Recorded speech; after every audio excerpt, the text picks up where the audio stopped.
How's it going, everyone? This is Mitchell Mander here, and well, we have another article here, and surprisingly it's not from Screen Rant. This time it's from CBR.com, and they are ranking Ash's companions from the anime, ranked by likability, so the most unlikable companions at the bottom and the most likable at the top. So, I got some inspiration to make this video thanks to Mr. PokeRaf on Twitter and on YouTube. You should go follow him and subscribe to his YouTube channel, by the way, he's a pretty cool dude. But anyways, he mentioned this and I was like, alright, I gotta check this out. So I kid you not, they literally put Bonnie below Max in terms of likability in this article. So wow, we are off to a fantastic start here. So we are gonna go through this article and just see how bad it is. I've read a little bit of it and it is it's pretty cringy. So well, here we go. So we start off. Over the years, Ash Ketchum has traveled to countless places and met an incredible number of people. Here's how they rank in likability. Okay, so at the beginning of the article, it says, over the years, Ash Ketchum has traveled to countless places and met an incredible number of people. Here's how they rank in likability. Well, over the years in terms of the anime, not within the anime, I should say, because the whole series takes place within a year, guys. So over the years, Ash has traveled to countless places and met an incredible... Okay, same thing. And his never-ending quest to be the best Pokemon trainer in all the land. He's frequently teamed up with other trainers. Okay. His first two companions were Brock and Misty, and eventually these two would be replaced, and each arc of the anime would have new friends for Ash. Here are all the main companions he's had over the years, ranked by how likable they are. So, let's go ahead and see what our first entry here is. Who is the most unlikable companion of Ash's? And first up at number 13, we have Bonnie. Bonnie is the most unlikable companion of Ash's? Okay, let's see what this guy's reasoning is. It's only 2 paragraphs here, so... Joining Ash on his quest through the Kalos region was Clement's little sister, Bonnie.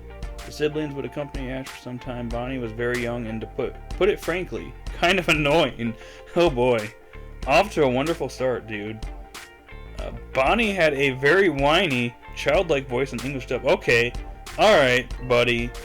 You're disrespecting Allison, the voice of Bonnie, in the English dub. I gotta say right now, and I'm just gonna say this for on the record, I actually really like Bonnie's voice actress, I should say, in the English dub. I really like Allison. She's a pretty nice lady, and she's very talented. So, yeah, I gotta disagree with you, bud. She actually nailed that role, in my opinion. And her constant cries of Dedenne grew tired very quick. Really? I haven't watched X and Y in a while, especially the dub. But did Bonnie go around the entire series just screaming Dedenne, Dedenne?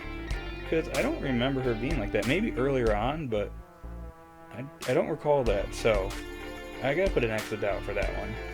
On top of this, she was very immature. What are you talking about, dude? She's like 6 or 7 years old. Of course she's gonna be immature. She's a young child. Come on, guy. And the gang spent a lot of time taking care of her, like she was her own. What? What is that even? What? She's a child. Of course they're gonna take care of her like her own. She's the youngest one in the bunch, so like, she's the one that needs to be like watched over the most. Like, how does this make her an unlikable character? This is kind of bad, dude. Can't really defend your position here very well, can ya? Okay, on from that disaster of a choice, we have number 12 here, which is Max. Which, by the way, I'm pretty sure that Ash has more than 13 companions or friends he had in the series, considering Sun and Moon itself has 5, and there's at least 1 or 2 new characters per series. So, well, anyways, we'll get onto that later. So, Max. Let's see what this guy has to say about Max. So, it's unclear why the writers of the anime want Ash and the gang to travel with young children so often, but it's kind of irritating in many instances. This guy just, really hate Bonnie and Max that much? He calls Bonnie an annoying child, and Max isn't much better? I can't believe this guy is saying that Max is more likable than Bonnie. I'll get into that in a second, but The younger brother of May, Max is a bit of a know-it-all and a bit pretentious for someone who isn't even old enough to have his own Pokemon. He frequently criticizes Ash's battle strategy and likes to act like he knows everything despite rigidly sticking to boilerplate rules and strategies. So, okay, I just want to say right now that, I would say Max is definitely one of the least likable companions of Ash's. He's probably one of my least favorite characters in the entire anime. I will say he's not a likable character. He is very annoying. He has some nice moments here and there, but overall I kind of feel like the series would have been better off without him. That's just me, though. But to put Max above Bonnie on this list is a bit jarring.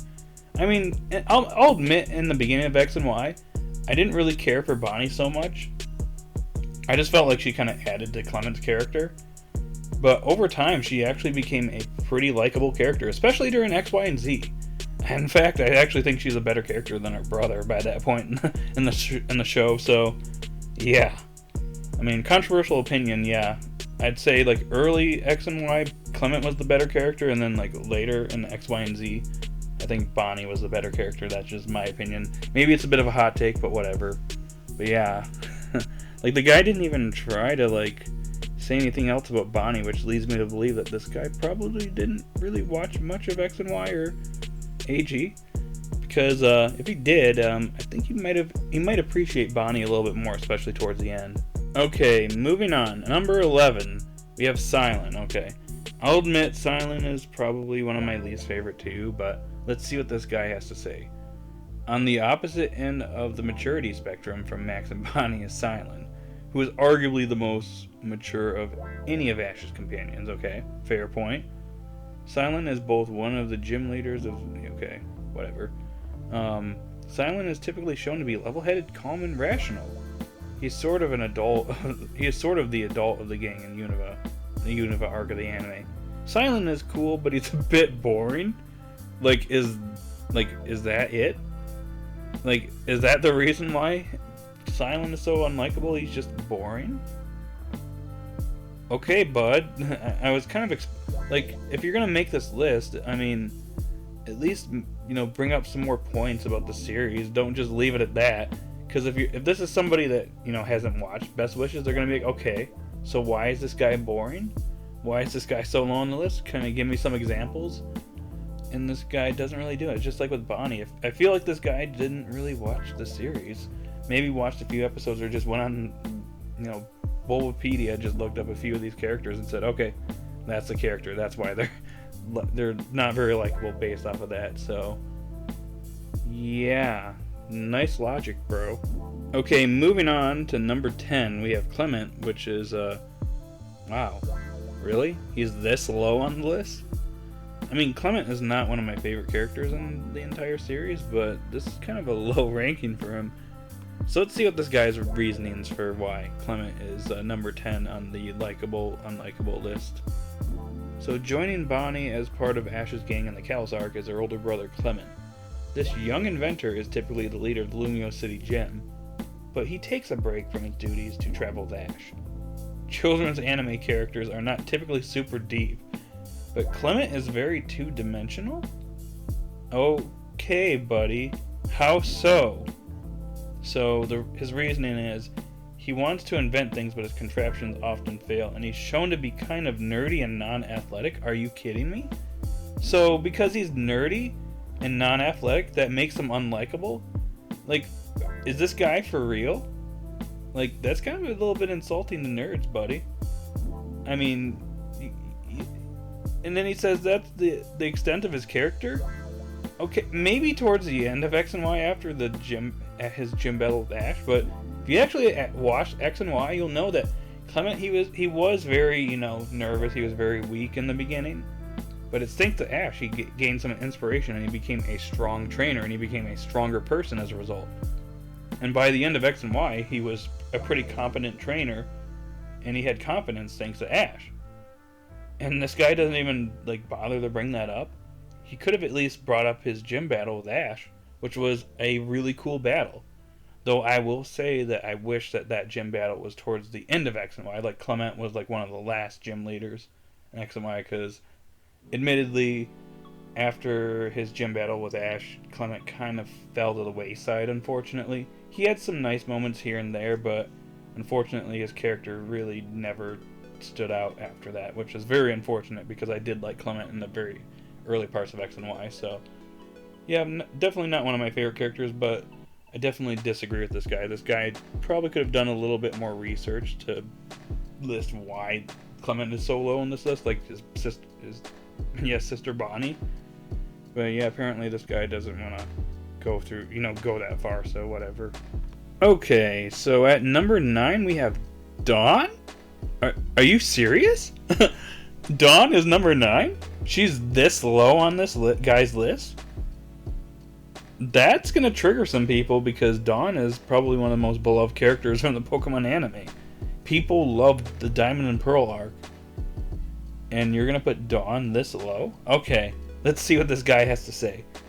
So, there is a lot of debate around Dawn and whether or not she is a great character. Is there? Like, who's talking about this? Please tell me, sir.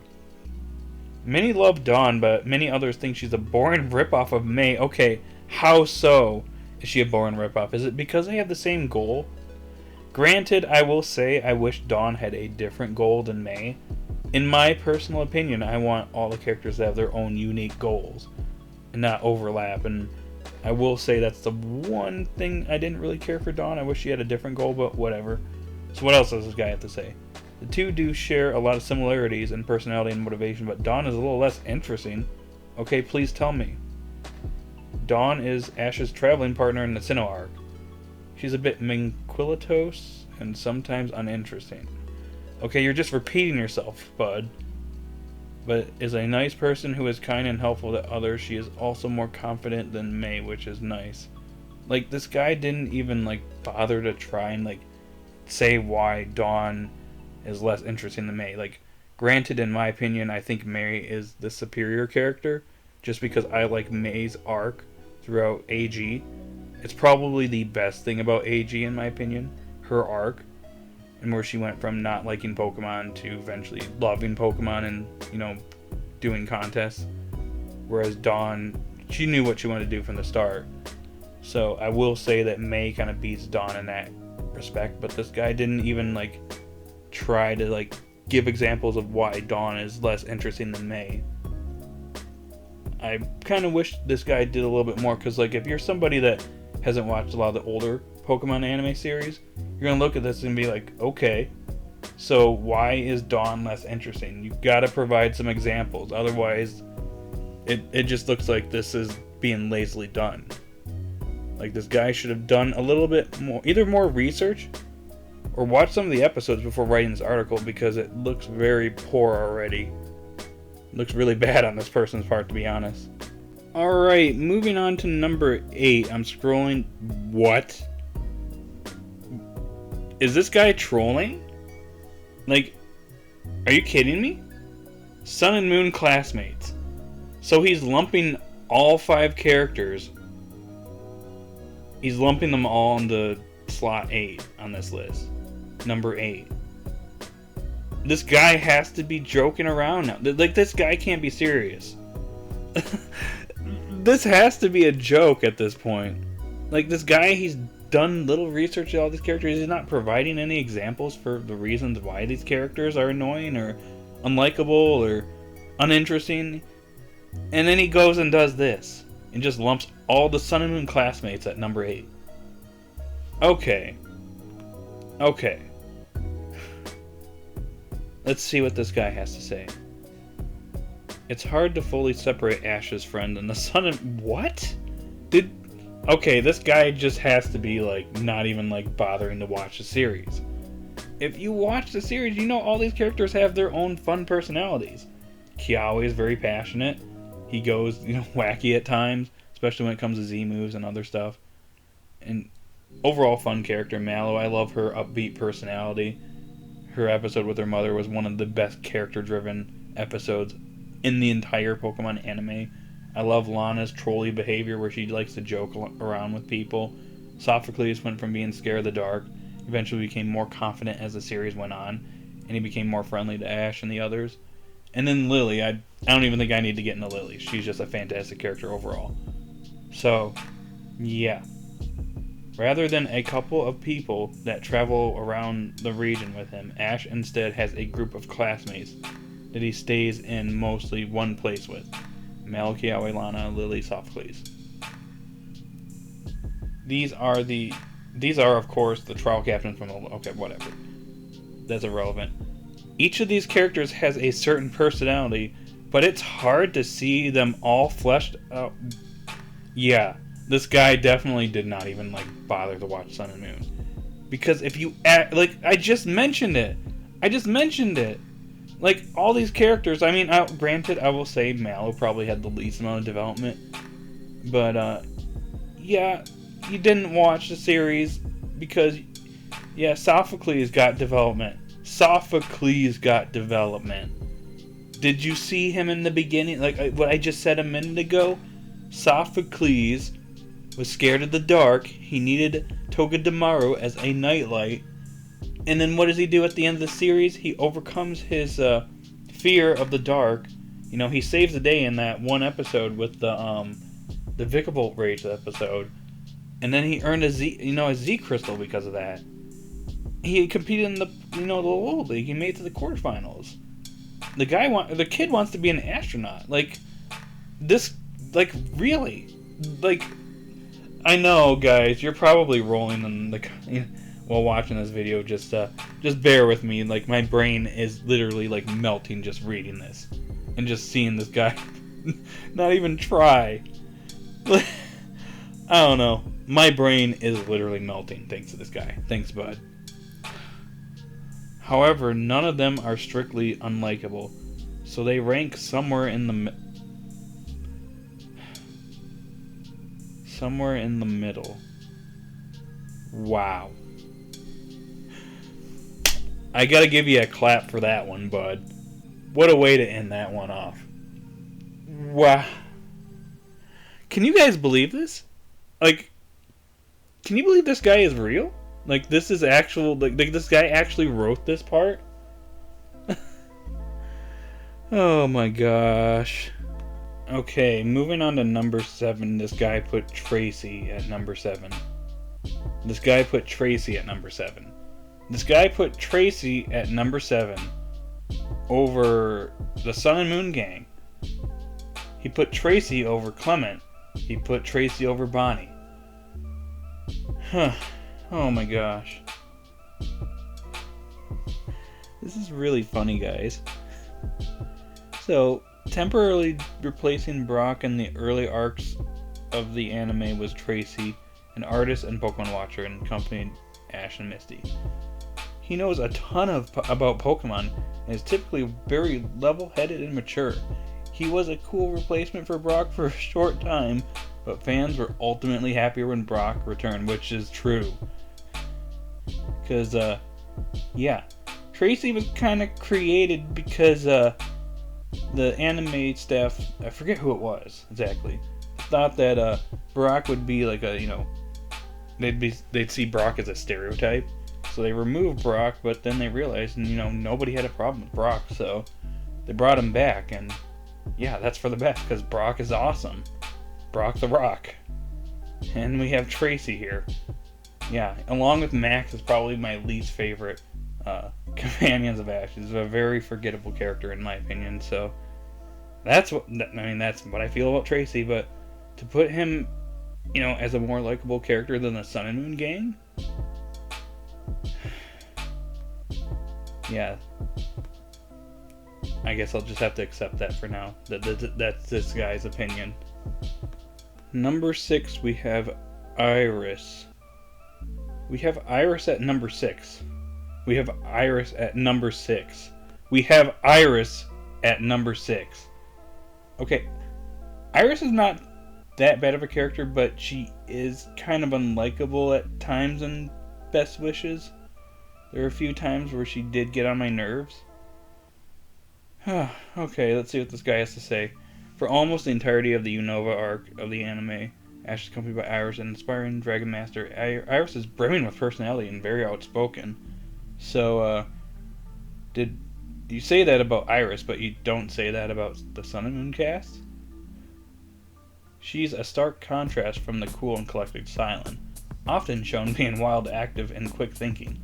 Interestingly, Iris is not said to be a... Okay, whatever.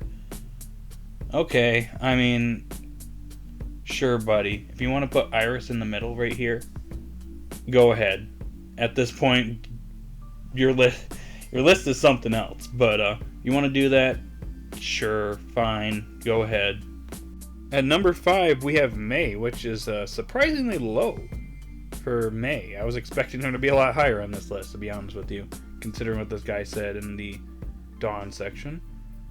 But ignoring that, after the departure of Misty, Ash would make a new female traveling companion in May. The Pokemon coordinator would accompany Ash throughout the whole... Okay, blah blah blah blah blah.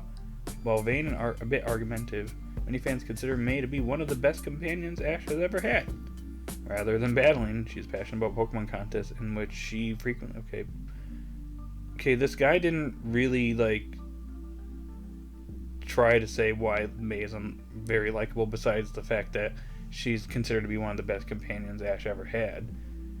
You could talk about her journey a little bit more. How she went from being a character that didn't like Pokemon, and eventually she grew to love them.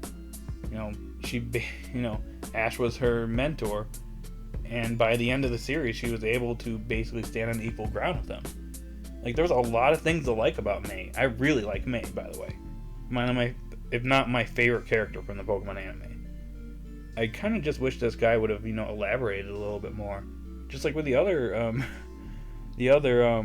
entries on this list, he's not really, delving in deep enough to, to justify his reasoning, but whatever.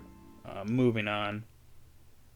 Alrighty, moving on to number 4, we have Serena? Really?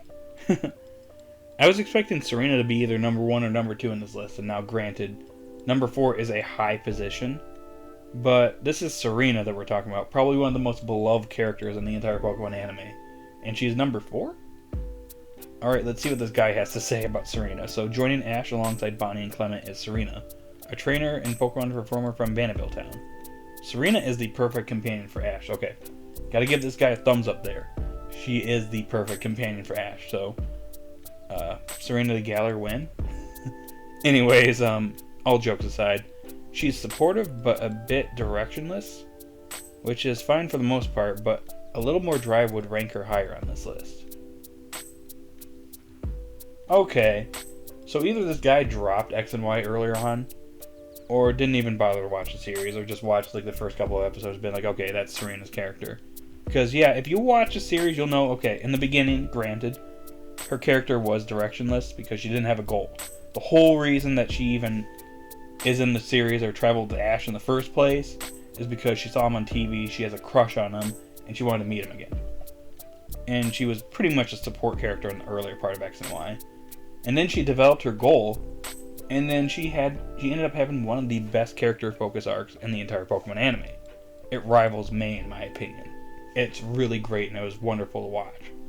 So, yeah, if you would have considered that, bud, yeah, I think she'd be higher on the list, judging by your logic here.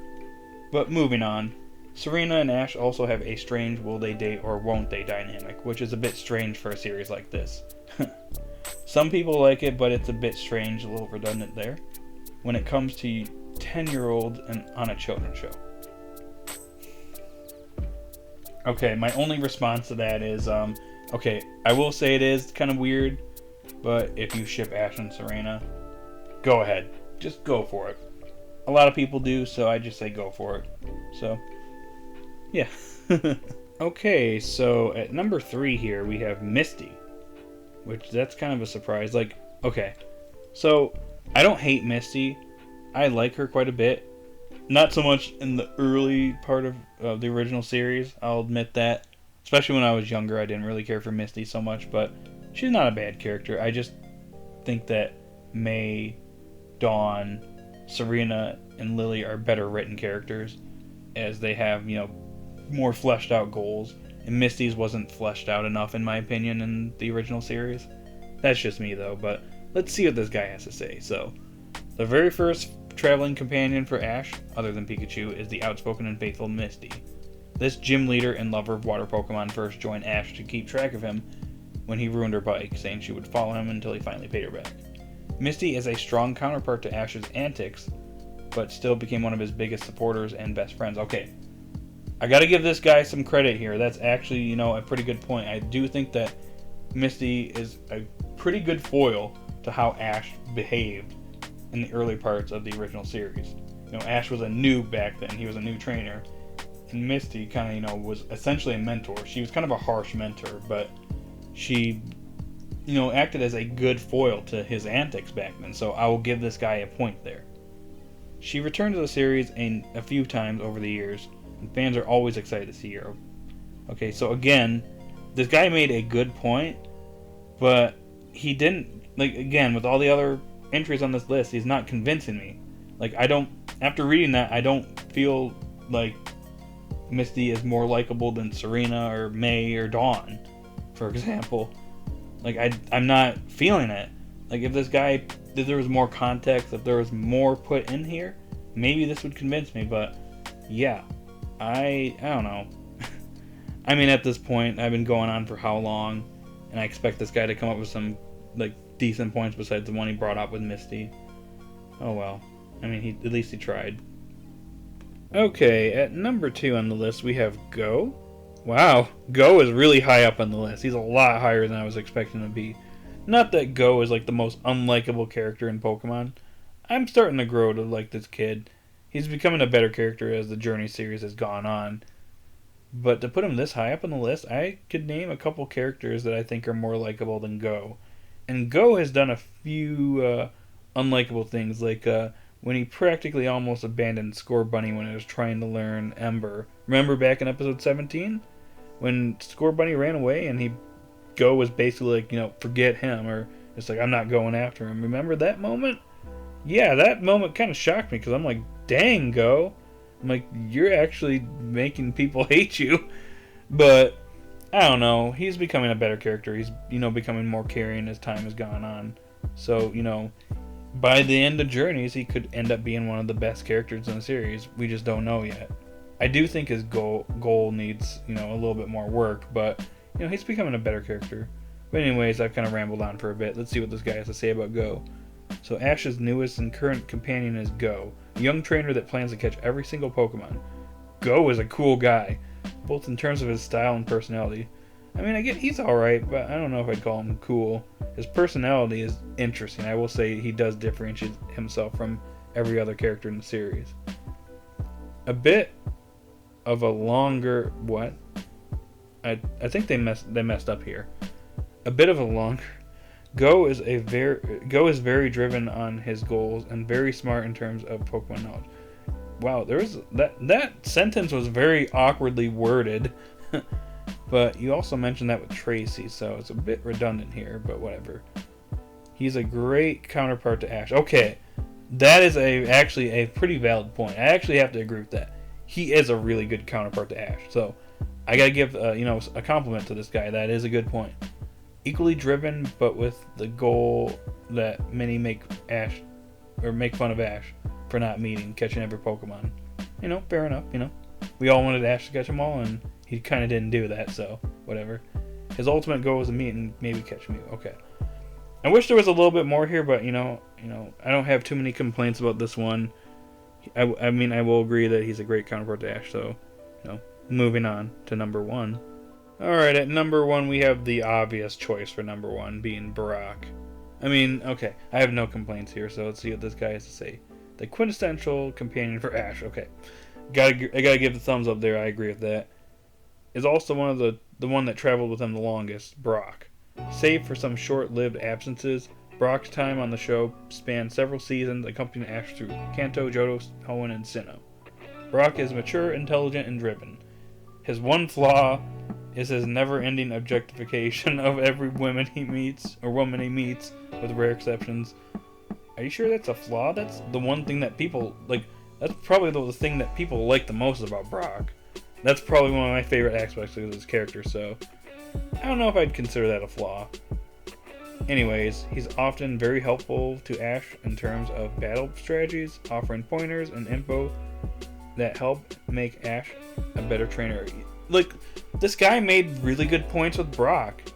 Why couldn't he do that with everybody else? He made some good points with Go. He made some good points with Brock. But with everyone else, it felt like he did like no research into them. Like, why? But yeah, I agree with this part. So, I have no problem with what this guy said about Brock. So, he gets a pass here. And that's all I got for the list.